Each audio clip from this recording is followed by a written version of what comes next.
Karriann, thank you so much for taking a minute to chat with me. It's incredible to be with you, David. Yeah. So, I first want to start out by getting to know you a little bit, and those who don't know you, maybe to hear your story of how you came to Westwood and got connected to the church family.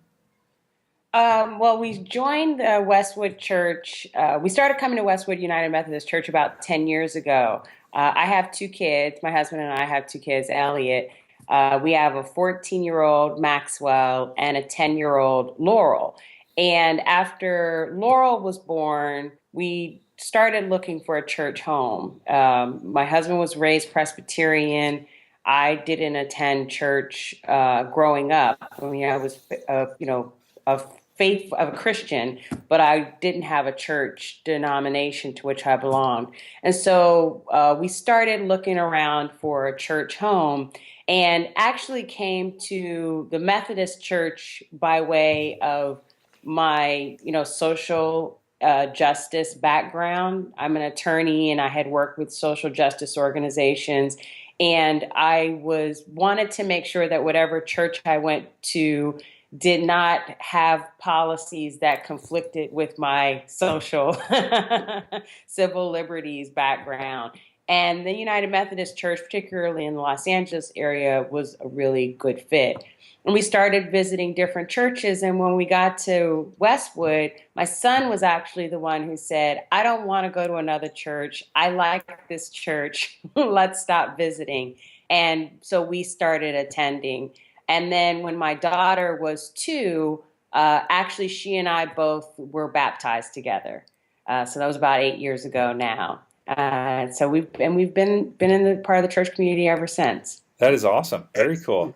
Thanks for sharing that. As somebody who maybe hasn't been to Westwood, how would you describe the church to them?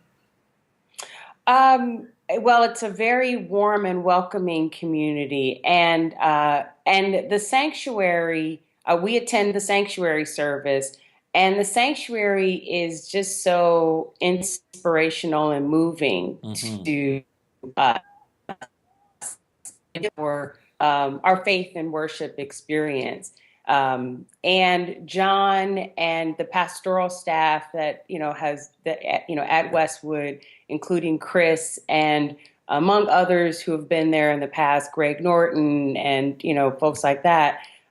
They really, the way that they create our faith experience is very encouraging, and it really encourages us to be individuals within a part of a supportive community. So you're not told to believe a certain thing. You're not told that you have to worship in a certain way. You're guided in your faith experience. And for someone who, like I said, didn't grow up in the church, that was really important because I didn't want to go to a church that was going to tell me a lot of you can't do this and you should do that. I wanted a church that was going to help me understand what my calling was, because I really feel like I've been called to my faith. What does that mean to you to feel called to your faith? To me, it means that there's something bigger that I am working towards. I haven't figured out what it is yet, but a lot of the things that I do in my secular life, I feel very moved to do those things. And in being a member of Westwood and worshiping at Westwood and in my faith journey, I've come to realize that although my secular life is separate from the church, I think a lot of what I'm doing is part of my faith. It's called by faith. It's connected to my faith. Of course, yeah. But I don't always understand what that means. And I think that John and Chris and Bo and Kathy, who I'm so delighted is back in our church community, have been really very, very supportive and encouraging and nurturing and pushing me in exploring what my faith is and sort of deepening my understanding of my faith. Well, part of your involvement at Westwood, I know, is right now being the chair of the Staff Parish Relations Committee. Mhm. which is quite a name, I have to say. That's a big title for. So tell me, and for those who perhaps don't know what the Staff Parish Relations Committee does, what is the role, and how did you get involved in that? Well, the Staff Parish Relations Committee is the committee that's responsible for being a liaison between the congregation and the church. That's one of their responsibilities. And so when congregants have issues and concerns, they bring them to the Staff Parish Relations Committee. But also, we're sort of like the Human Resources Committee for the church. And so we also are representatives and advocates for the pastoral staff and the administrative staff. Hmm. So we evaluate the pastors and submit those evaluations to the conference where they have been assigned by the conference. So that's John and Chris. Hmm. And then we also do an internal evaluation of the other, of Bo, who is a local hire, what we call a local hire because he's not ordained through the Methodist Church, Hmm. and then the remainder of our staff. And we also help them to navigate issues amongst themselves. We work in conjunction with the trustees and the finance committee, the stewardship committee. So we support their work. We bring issues that pastoral and administrative staff may have where they need financial support. We help liaison with the trustees. Hmm. So that's really the main functions of the Staff Parish Relations Committee. Hmm. Uh, I think I came to it because of my work. It's our church is very democratic, and it's similar to like the way our government works. And you elect people, you nominate people, and you elect them to positions, and it's very methodical. Hmm. Yes. And so, because of the work that I do outside of church, I support candidates who are running for office, and I'm involved in different government commissions and boards and things like that. I think this was a good fit for me in an advocacy and in also a governance role. Hmm. So I think that's what people saw in me when they recommended me for the committee, and I think that's what I bring to the committee as well. So Hmm. What do you enjoy about being a part of the committee?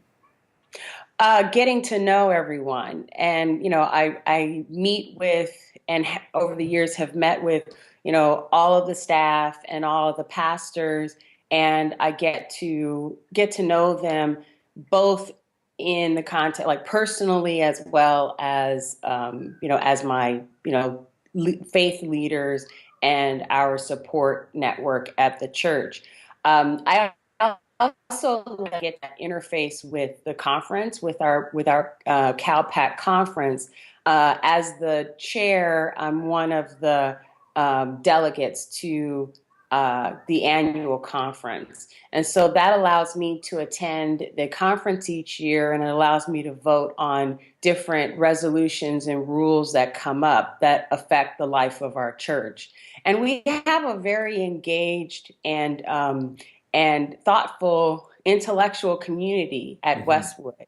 And so it requires me to be very diligent in getting to know what the feelings and goals of our Hmm. church community are, so that I can best represent them to annual conference. And annual conference is an interesting experience in and of itself because you get to meet Methodists from all over the Western region. Okay. And it can be a little interesting because living in Los Angeles, you're in a little bit of a bubble in that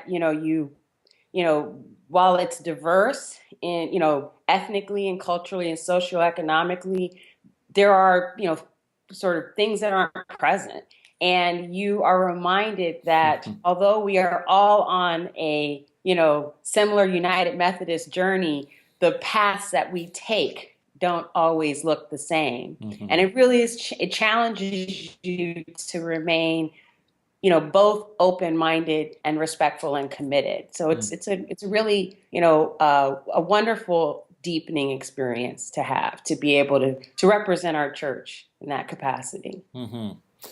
Um, Talk to me about your spirituality and how being a part of Westwood and being a part of the SPRC has impacted your own faith journey and development.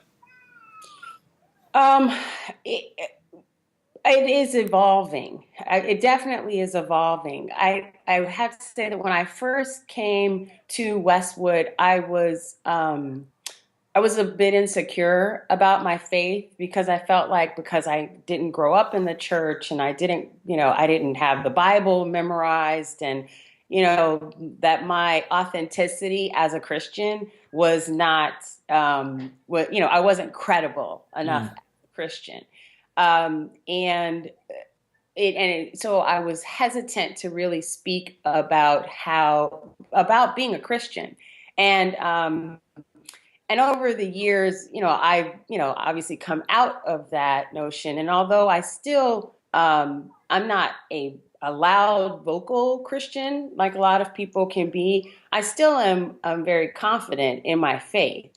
And that can be challenging sometimes because a lot of the secular circles that I move in, Christians are defined in a certain way, both in a good way and in a bad way. Hmm. So, sometimes, people will say things and take a position and declare themselves taking a Christian position. Mm. And I will be moved to have to say, no, that's not the only way, Hmm. and I'm proof positive that that's not the only way to look at it or to come at it, because I'm as much of a Christian as you are. I've had a number of conversations, particularly with John, about this, about the idea of, what does it mean to, to own your faith and your faith journey. And when you're out in the world and people are proclaiming what it means to be a Christian, it can be a challenge to be, faithful to how you worship, Hmm. but allow the things out there that can contradict that to just go unmatched or Mm. unchallenged. And, while you have to be, authentic with with yourself and genuine, you also have to respond, I think, to those, misrepresentations where they exist, or challenge, Mm. you know, conflicting representations. Um, you know, it's what does it mean to proselytize? What does it mean to, proclaim, the good word? What does that look like? You have to define that for yourself. Hmm. And today I feel more comfortable and confident in, how to do that than I was certainly when I first came to Westwood. And it's definitely because of my worship experience at Westwood. Mm. Well, one last question. If someone were watching this that attends Westwood on, a regular, semi-regular basis and they haven't quite gotten involved yet, why would you encourage them to get involved? And if so, why? Because I think it's important to own the to feel ownership in the community. And I wouldn't tell someone how to do that. I think when I first started and I had younger kids, it looked very different Right. than today. Um, that adage, give your time, treasure, and talent, I think is beautiful and wonderful, because I think that you should feel committed to give, but how you give really is up to you. But you have to give, and you have to give to the community, because otherwise you're not vested. You have to have some skin in it. Hmm. And so I think also, once you get involved and engaged, you develop a deeper connection. You develop a deeper understanding. And I think it bonds you to the community in a meaningful way. So that's what I would tell them. I think that people are very financially generous in our community. I think that people are also very generous with their time and their talent, and we just have to encourage people not to be intimidated about the ways in which they can give. We're just very, warm and embracing of people giving. That's the most important part to me. Mm.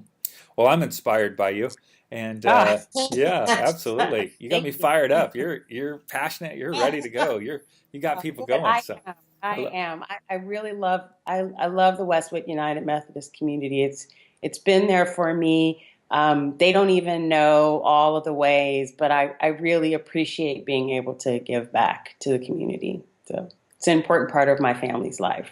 wow, that's awesome. That's very powerful. Well, thank you, Carrie Ann, for just taking a few minutes to share with us. Appreciate it.